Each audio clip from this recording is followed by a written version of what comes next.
Hi friends, welcome to my recipe corner. അപ്പോൾ ഇന്നത്തെ ഒരു ഹെൽത്തി അതുപോലെ തന്നെ നല്ല ടേസ്റ്റി ആയിട്ടുള്ള ഒരു ഡിഷാണ് ബ്രൊക്കോളി തോരൻ. അപ്പോൾ നമ്മുടെ ബ്രൊക്കോളി ക്യാബേജ് ഫാമിലിയിൽ തന്നെ പെട്ടൊരു ഗ്രീൻ വെജിറ്റബിൾ ആണ്. അപ്പോൾ ഈ ഒരു വെജിറ്റബിളിൽ വിറ്റമിൻ, മിനറൽസ്, ഫൈബർ, ആൻറ്റി ഓക്സിഡൻറ്റിൻ്റെ ഒക്കെ തന്നെ ഒരു പവർ പാക്ക് ആയിട്ടുള്ള ഒരു വെജിറ്റബിൾ കൂടിയാണ്. അപ്പോൾ ഇതിൻ്റെ ടേസ്റ്റ് ഇഷ്ടമല്ലാത്ത കുറച്ച് പേരൊക്കെ ഉണ്ടാവും. അതുപോലെ തന്നെ അധികം പരിചയം ഇല്ലാത്തത് കൊണ്ട് ഇതുവരെ കഴിച്ചിട്ടില്ലാത്തവരും വാങ്ങാത്തവരും ഒക്കെ ഉണ്ടാവും. അപ്പം നമുക്കിത് എന്തായാലും ഇതുകൊണ്ടുള്ളൊരു ടേസ്റ്റി തോരൻ എങ്ങനെയാണ് ചെയ്യുന്നതെന്ന് പെട്ടെന്ന് നോക്കിയിട്ട് വരാം. അപ്പം ഞാനിപ്പോൾ ഇവിടെ ഇതേ ഒരു ബ്രൊക്കോളി എടുത്ത് വെച്ചിട്ടുണ്ട്. ആദ്യം തന്നെ ഇതിൻ്റെ നമ്മൾ കോളിഫ്ലവറൊക്കെ ഒന്ന് ഫ്ലോറൽസ് ആക്കി ഇളക്കുന്ന പോലെ ഒന്ന് ഇളക്കിയെടുക്കാം.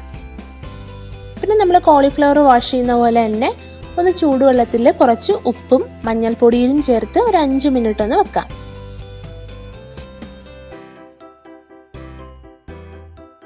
അപ്പോൾ ഇപ്പോൾ ഞാൻ ഇത് ഉപ്പും മഞ്ഞൾപ്പൊടിയൊക്കെ ഇട്ടത് വാഷ് ചെയ്തതെന്ന് ഒന്ന് വെള്ളമൊക്കെ മാറ്റി വെച്ചിട്ടുണ്ട്. ഇനിയിപ്പോൾ ഇത് ഇതേപോലെ ചെറുതായിട്ടൊന്ന് മുറിക്കണം. നിങ്ങൾക്ക് ഗ്രേറ്റ് ചെയ്താലും മതി കേട്ടോ. ഇനി ഇത് ഈ ഒരു തണ്ട് നമുക്ക് ഇതും യൂസ് ചെയ്യാം. അപ്പോൾ ഇതും ഇത് ഇങ്ങനെ തന്നെ ചെറുതായിട്ടൊന്ന് മുറിച്ച് നമുക്ക് അരിഞ്ഞെടുക്കാം.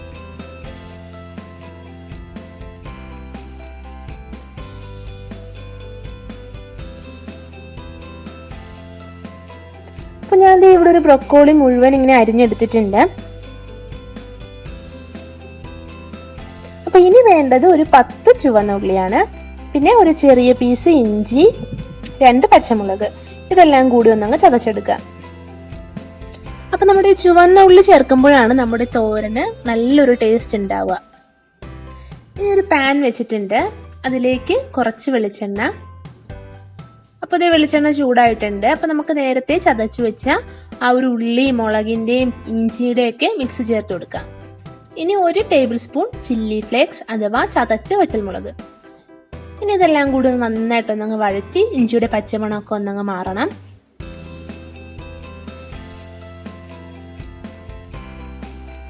ഇനി ഇത് ഒരു സവാള, ഒരു മീഡിയം സൈസ് സവാളയാണ് ചെറുതായിട്ട് മുറിച്ചത് ചേർത്ത് കൊടുക്കുക.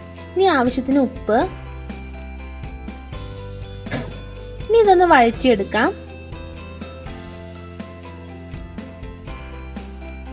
അപ്പൊ ചെറുതായിട്ടൊന്ന് വാടി വരുമ്പോൾ നമുക്ക് നേരത്തെ മുറിച്ചു വെച്ച ബ്രൊക്കോളി ചേർത്ത് കൊടുക്കാം.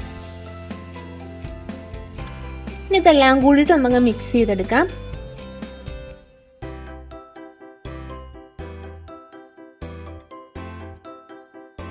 ഒന്നിനത് മൂടി വെച്ച് ഒരു 3-4 മിനിറ്റ് നേരത്തെ ഒന്നും കുക്ക് ചെയ്തെടുക്കാം. ഇത് ഓവർ കുക്ക് ആവരുത് കേട്ടോ, ഒരു 3-4 മിനിറ്റ് ഒക്കെ തന്നെ മതിയാവും. അപ്പോൾ ഇതിപ്പോ ഒന്നും കുക്കായി വന്നിട്ടുണ്ട്.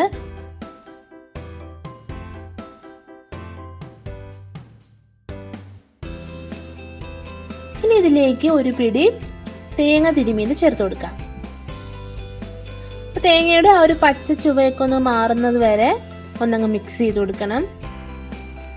ഇനിയിപ്പോൾ ഇത് ഇങ്ങനെ കഴിക്കാം. ഇനി ഇതല്ലാന്നുണ്ടെങ്കിൽ ഞാൻ കുറച്ച് പണി കൂടി ചെയ്യുന്നുണ്ട്. ഞാനിപ്പോൾ ഇവിടെ ഒരു മുട്ട കൂടി ചേർക്കുന്നുണ്ട് കേട്ടോ, അപ്പോൾ കുറച്ചുകൂടി ടേസ്റ്റ് ഉണ്ടാവും. അപ്പം ഞാൻ ഈ ടൈമിൽ കുറച്ച് തോരൻ ഇതൊന്ന് മാറ്റി വെക്കുന്നുണ്ട്, ബാക്കിയിലാണ് എഗ്ഗ് ആഡ് ചെയ്യാൻ പോകുന്നത്. ഇനി ഈ തോരൻ്റെ ഇതേപോലെ വശങ്ങളിലേക്കൊക്കെ ഒന്നങ്ങ് മാറ്റിയിട്ട് ഇവിടെ കുറച്ച് വെളിച്ചെണ്ണ ഒഴിച്ചു കൊടുക്കാം. അപ്പോൾ അതേ വെളിച്ചെണ്ണ ഒന്നങ്ങ് ചൂടാവുമ്പോൾ നമുക്കൊരു മുട്ടയിലേക്ക് കുറച്ച് പെപ്പർ പൗഡറും ആവശ്യത്തിന് ഉപ്പും കൂടി ചേർത്ത് ഒന്നങ്ങ് ബീറ്റ് ചെയ്ത് ഒഴിച്ചു കൊടുക്കാം. ഇനി ഇതങ്ങ് മിക്സ് ചെയ്യാം. അപ്പോൾ മുട്ട ഒരുപാട് അങ്ങ് ഡ്രൈ ആകുന്നവരെ മിക്സ് ചെയ്യരുത്. ഇത് ഒരു കുഴഞ്ഞ രൂപത്തിലാവുമ്പോൾ തന്നെ നമുക്ക് മൊത്തത്തിൽ ഈ ബാക്കിയുള്ള തോരനിലും കൂടി ഇട്ടൊന്ന് മിക്സ് ചെയ്തെടുക്കാം.